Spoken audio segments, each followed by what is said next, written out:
This is deliveranceministry.fm VideoCast number 22. Well,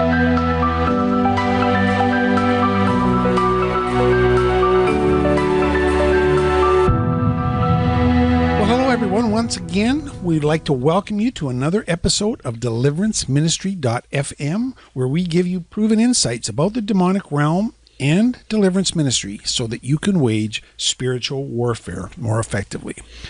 This is Dr. Don Ibbotson, and I'm here with Dr. Phyllis Tarbox, my co-host, and she and I together are going to take a look today at the whole topic of personal boundaries. We're going to chat about that.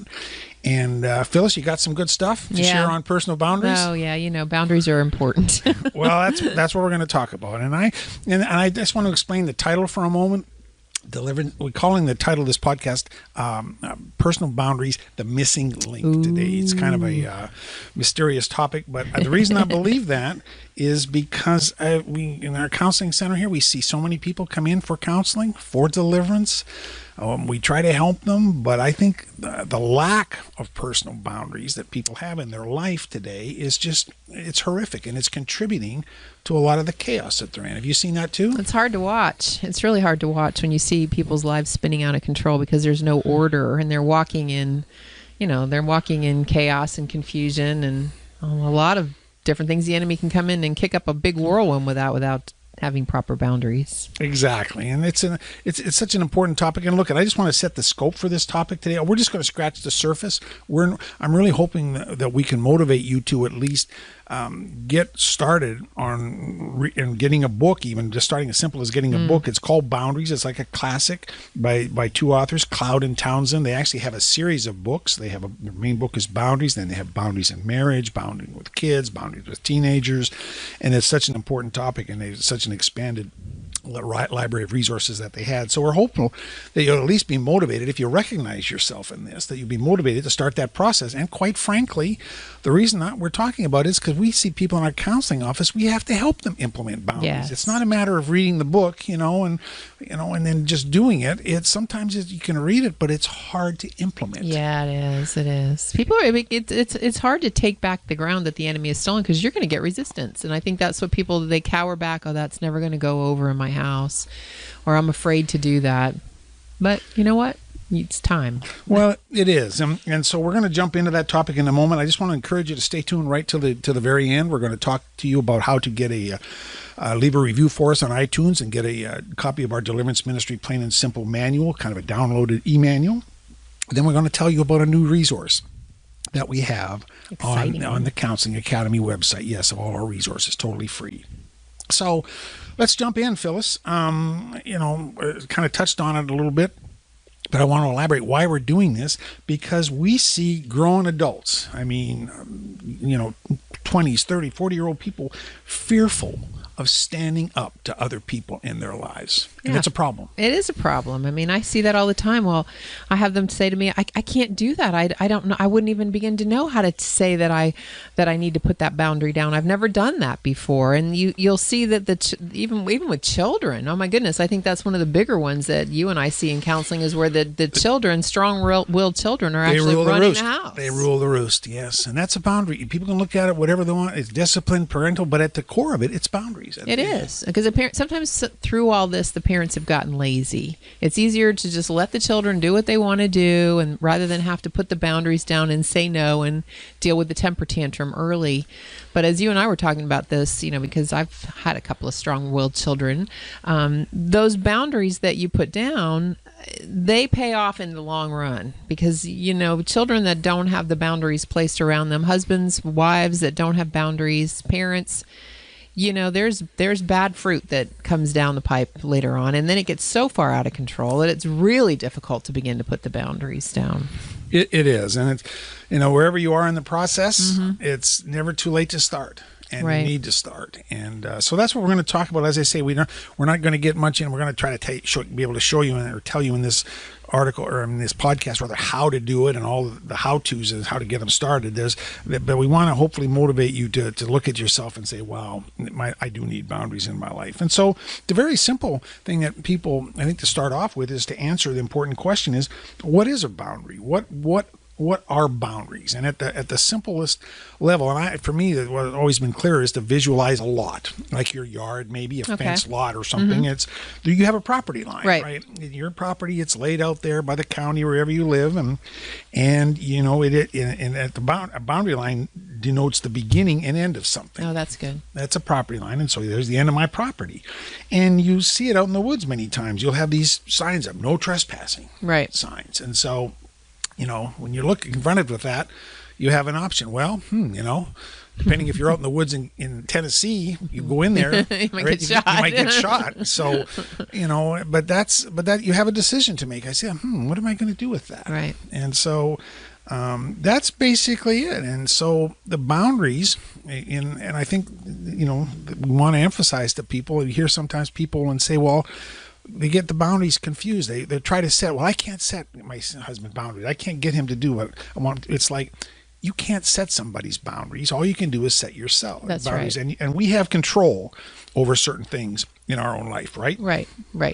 Like our boundaries is, and you know, thoughts and our coming back actions to our thoughts and our actions, certainly, and you know, you can take authority over those and win this battle. But I do think a lot of times that, as we've mentioned, that a lot of people feel that they're doing things out of love and they're actually enabling, and then that removes the boundaries. And so, you know, I think wipe that off the slate first of all, because, you know, I don't need to make my child's bed every day out of love. You know, you're going to have a lazy child. That's part of where you start taking back the boundaries of, I'm not going to make your bed every day. I make that choice.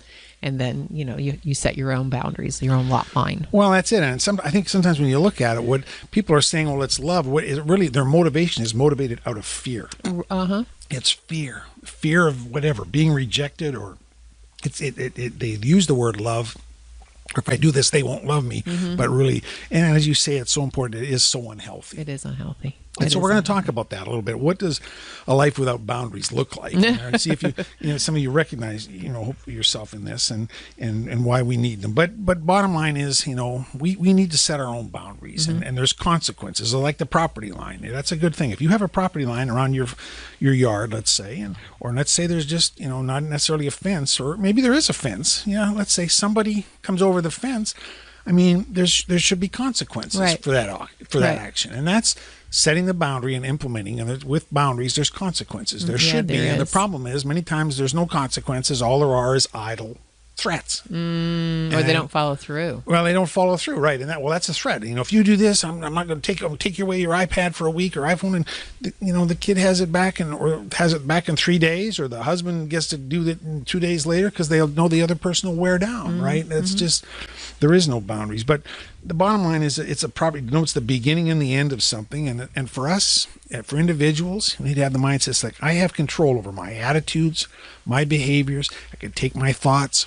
Captain, I can't control what other people do, but when they do this to me, this is going to be my property line. If they step over this property line, here's the consequence. Keep coming. You don't call me coming home for dinner. The dinner, we're not going to wait. The dinner will be in the fridge. Takes out that spirit of manipulation. Right. Kind of exposes it, right? Yeah. Exactly. So, that's basically, it's a property line, the boundaries that you set for your life. And there are some, now we're going to look at some of the myths of boundaries, because there's a lot of wrong ideas people believe about boundaries. But the bottom line is, if a person doesn't have boundaries in their life, or they have minimal boundaries or few boundaries, their life is chaotic, right? It's not their own. It becomes the whim of what everybody else is trying to get from them or extract from them. Especially people that are servant oriented. You see them, they'll just get tugged around and dragged into every potluck dinner and running every church function and doing everything because they can't say no because they don't have a boundary. Exactly. And at the core, and even in the book, we talk about Cloud and Townsend. It's a great phrase. It says, learn when to say yes and when to say no, how to say no and when to say yes.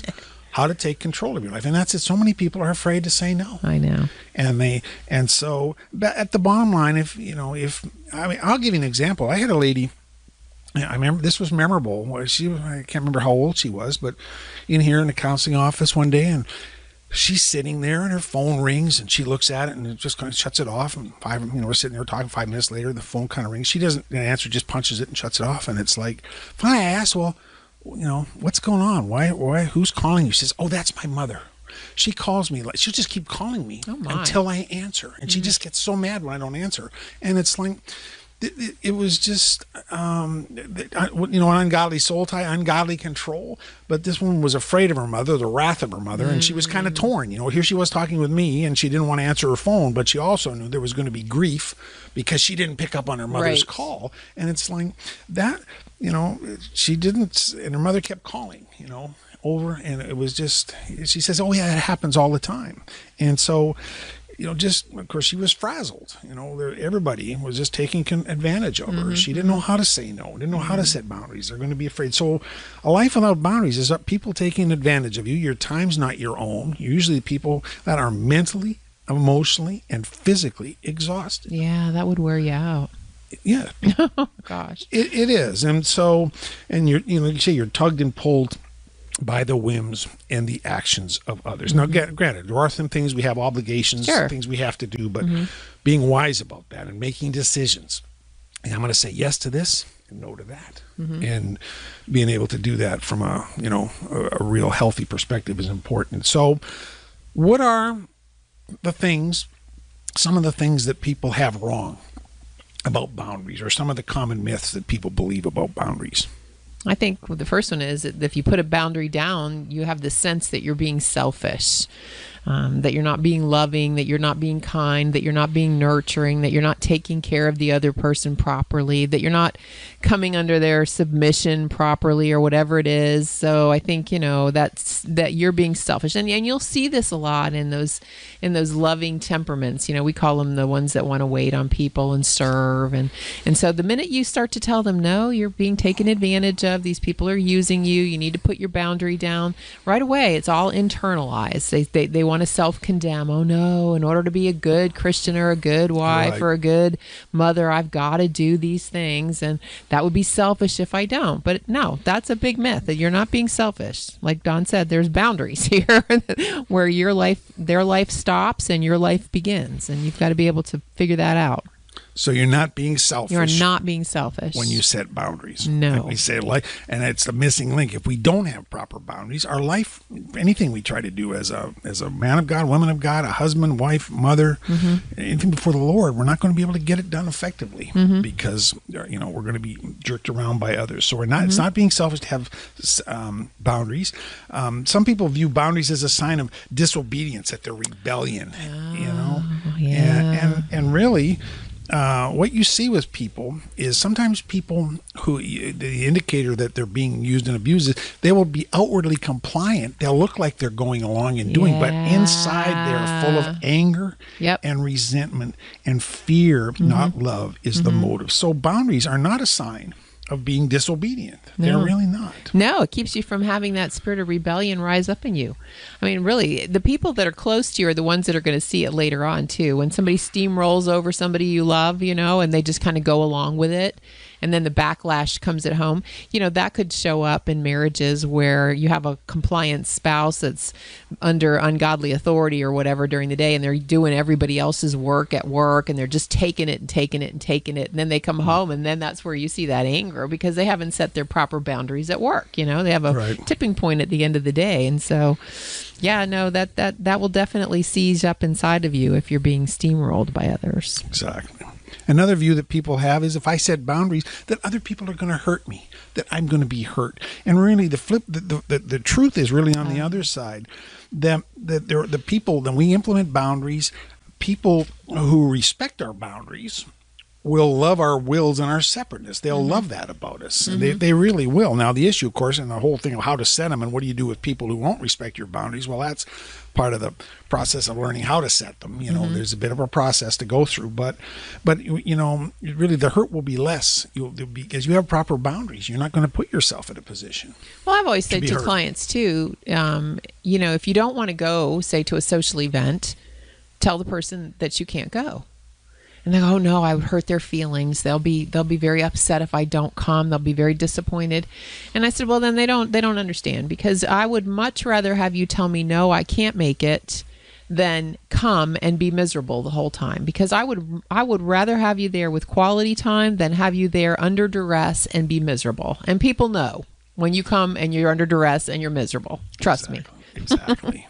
Exactly. You want to be in control of your own destiny. And the good news is, as you implement boundaries as a process, you can get there. Oh, you yeah. You may not get there overnight. Nope. But you can get there. Another myth that people have is, and people have had this voice to them when they start setting boundaries. Oh, you're just angry. You're full of anger. You're just angry while you're doing this. And so that will stop people cold in their tracks. And that's one of the tactics that the enemy will use with people to try to come against your boundaries. Because when you set up boundaries, if you've never done it before, then you can definitely expect some resistance. Oh, yeah. And, and in fact, some of the resistance is indicators that the boundaries are working. So, but that's one of the things people is, you're just angry. It's like, no. And the other people concerned about, well, if I have set up boundaries, people that I'm going to feel guilty about having boundaries. And it's like, no.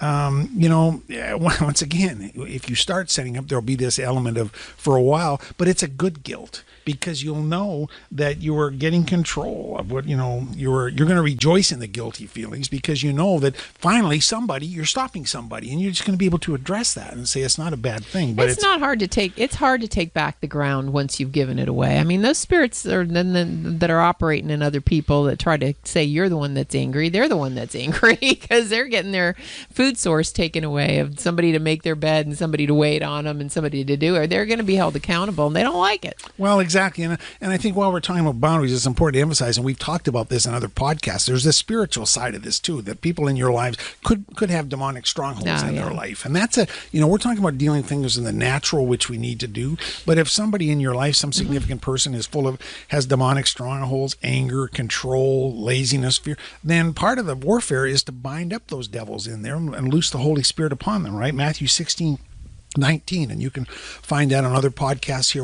that we've done. We've talked about the power of binding and loosing. So that's an element that's definitely the spiritual side of it. But once again, we live in the natural.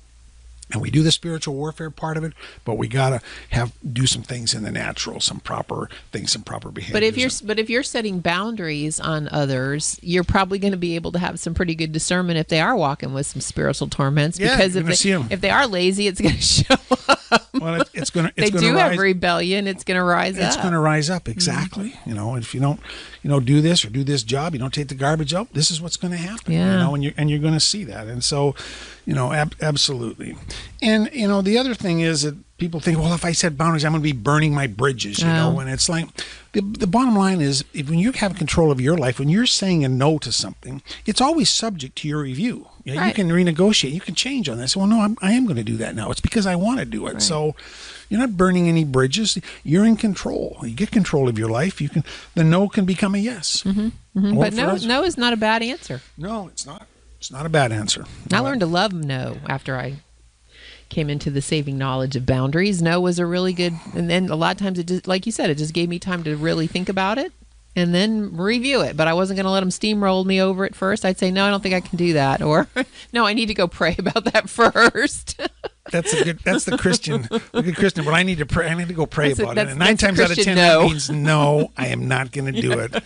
But I'm going to take some time. Hey, but the option is open if I change my mind. Exactly. And so, but that's fine. Right. Exactly. However you get there, if it's no, then you be able to say no and being able to say yes when you want to say yes. Yes. And that's the whole notion of boundaries. And so, I think once again here we're not trying to rush through this thing and tell you how to do it because there's a process and sometimes people need help. They need counseling help, and we do a lot. We help people implement boundaries. A lot of times it's just involved looking at individual decisions and things at their life. How are you going to handle this? What are you going to do? And maybe help them to see another way of doing this. But it is a process. Like you say, if you got a life without boundaries, man, it's like getting a car. You're not going to go 0 to 120 in 3 seconds. Oh, I can in my new car, though. I want you to know that.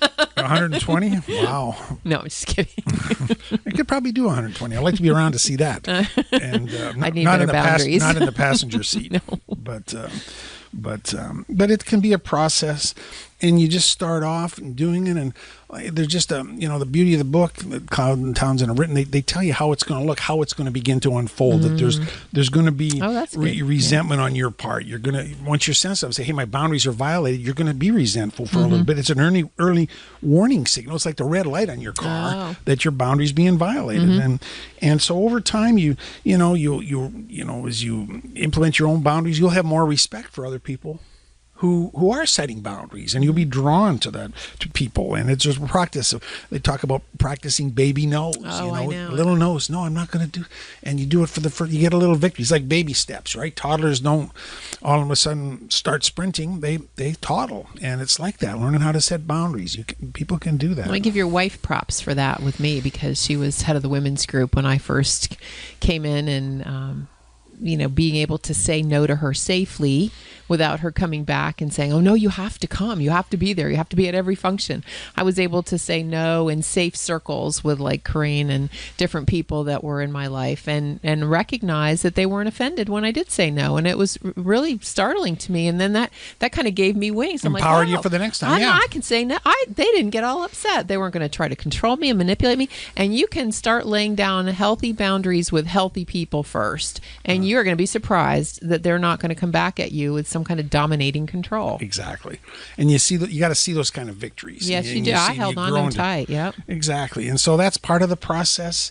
Practice baby no's, and then you're just going to grow into the fact of doing some grown-up no's or adult no's, and those are going to be hard sometimes. And I know of a situation of a family where they had a daughter who was involved in addictions, and she wanted to come. Actually, was coming back from a trip and come back at home. Wasn't ready to go into treatment. Just basically wanted to come back into their home and stay there. And they just said, no, we're not going to do that. Hard. And it was hard, but they knew it was the right thing. They ended up actually leaving her at the airport. And it was a hard thing, but a lot of times people think they're doing their kids a favor sometime, and they end up enabling them. They get steamrolled. And so, it's just, I call it adult no's, and growing to that place where you're able to say no when you know by the Spirit of God that it's the right decision and the right choice, and you need the grace of God.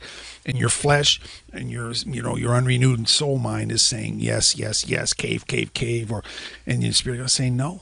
And that's a boundary too. That's right. So, last thing you want to do is have children that never leave, because what's that, an old Matthew McConaughey movie, Failure to Launch, where everything was being done for him and taken care of, and he was like 40 something years old, and his lunch was being packed for him, and his mother was ironing his clothes because there was no boundaries, and he was never going to leave, and he was never going to be on his own. That could be a bad thing to have happen if you're not going to take back those boundaries earlier on. Yes, set them exactly. And so I guess once again, we're not trying to lay everything out here at one point. We just want to say, do you recognize yourself in this? Is your life out of control? And you feel like you're being run by others. And I'm going to say, there's different types of boundaries. We need boundaries everywhere. We need boundaries in marriage. People, husband and wives are one flesh. But the fact is, there is a difference. You can have boundaries, and there can be submission. There's supposed to be mutual submission even in a marriage. And so there's a ways to do that. And so these, I want to encourage you with that. Boundary, being in a marriage doesn't mean being a doormat and being used or abused. And so there are proper boundaries that spouses need to have. We talk about boundaries with our children, boundaries with family, and yes, even boundaries at work. Yeah, oh yeah. Yeah, I've had to place down a few boundaries, and not with you, Don. You're the perfect workmate. I give you all the kudos for that. But in corporate America, there was a lot of boundaries, that you had. You didn't want to have to just take on everybody else's work, or they dump it on you, and then you were responsible for it. And that took a lot of work. When you deal with people that are strong-willed, and they just assume you're going to pick up their slack for them, and then you get resentful with that. Exactly. We need boundaries everywhere with people, and of course, the different environments require different types of boundaries. Sure. And so exactly. And so, well, when you were telling me about an evangelist in years past, right? An evangelist wife, and how she kind of dealt with this thing. Well, I remember a story with Smith Wigglesworth. I don't remember where I heard it, so I'm subject to correction on this. But one of the stories was that she wanted to go to church, and he didn't want her to go, and she went anyway. So he locked her out of the house. and she slept on the porch. This was obviously before he got saved. I don't know where it was. I think he could have just been angry with her too, or something. I think he had a pretty strong temperament. Smith did. But anyway, locked her out of the house, and she slept on the porch.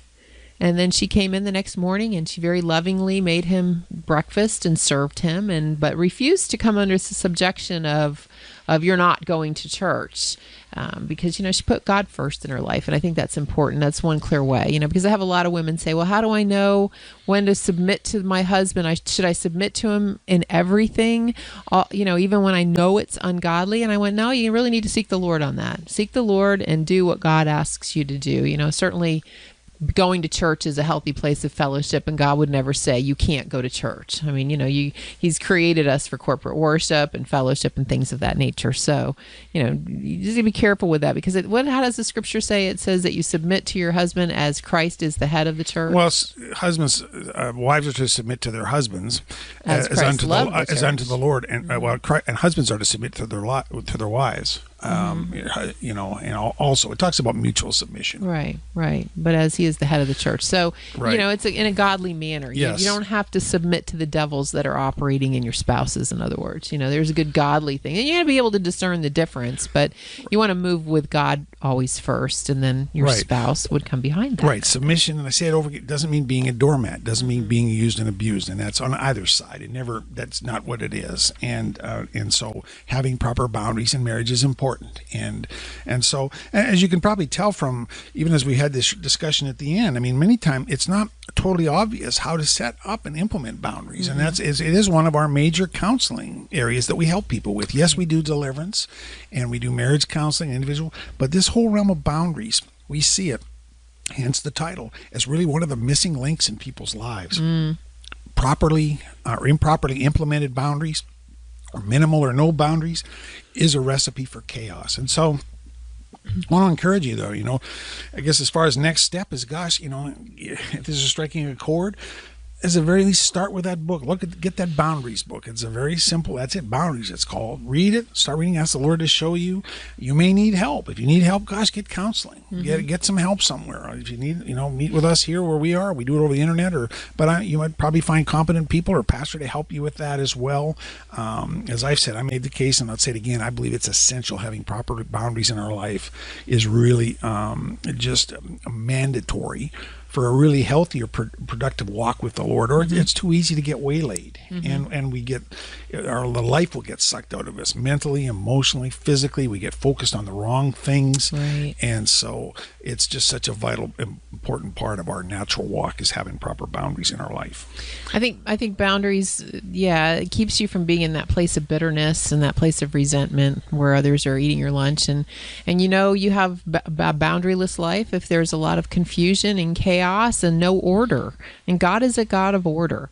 And one of the things you've got to recognize is if you're being spun into other people's chaos, then you're right there in that whirlwind with them. You're being pulled right into it and sucked into that. And so as you begin to come down out of that and stand in the eye of that storm and stand in that place of that peace, you're going to have peace when you set those boundaries. So everybody else's whirlwind does not have to be your problem. And there's peace in that place. And so I would give you hope. That boundary, a life full of boundaries, and maybe you can denote your property line, but maybe it's time for you to start putting up some fences over that property line. Exactly. And there's fences to keep people out, and then there's gates. You decide people come through, and that's basically the essence of it. It doesn't mean keeping everything out. It's just you're selective as to who and what and how things are allowed into your property area. So encourage you to pursue that if that's an issue. We hope you enjoyed this podcast today on this topic. It's kind of a little bit of a different one for us, but we just thought it was important to get this out to you. We'd love to hear from you on this topic and certainly suggestions for future broadcast topics. You can contact us through the website. Very much appreciate if you would leave a review for us on iTunes. Our station name is deliveranceministry.fm. You can find it on the website as well. There's if you look at our andbcounseling.com website, you'll find this under Deliverance Ministry. Opportunity there, if you would, to leave a review for us on iTunes. That gets us juice there and far as being found by people, increases the exposure, and as kind of a gift for you for doing that, we will send you a copy of our downloadable ebook A copy of our manual, Deliverance Ministry, plain and simple, gives an overview of our 5-step deliverance ministry process, if you'll do that. And finally, I wanted to let you know about the resource library that we have. It's a compendium or a collection of all our resources, blog articles, podcasts, videos, slide shares, that we put together over the years. They're in one place. It's on the andbacademy.com website. You can register it for there. It's free, totally free, but we do ask you to register. And when you do, we'll send you updates, an email update when we release new content. So once again, we hope you enjoyed this podcast. We just speak a blessing over you, and we thank you for listening, and stay tuned for future topics and broadcasts to come. God bless you.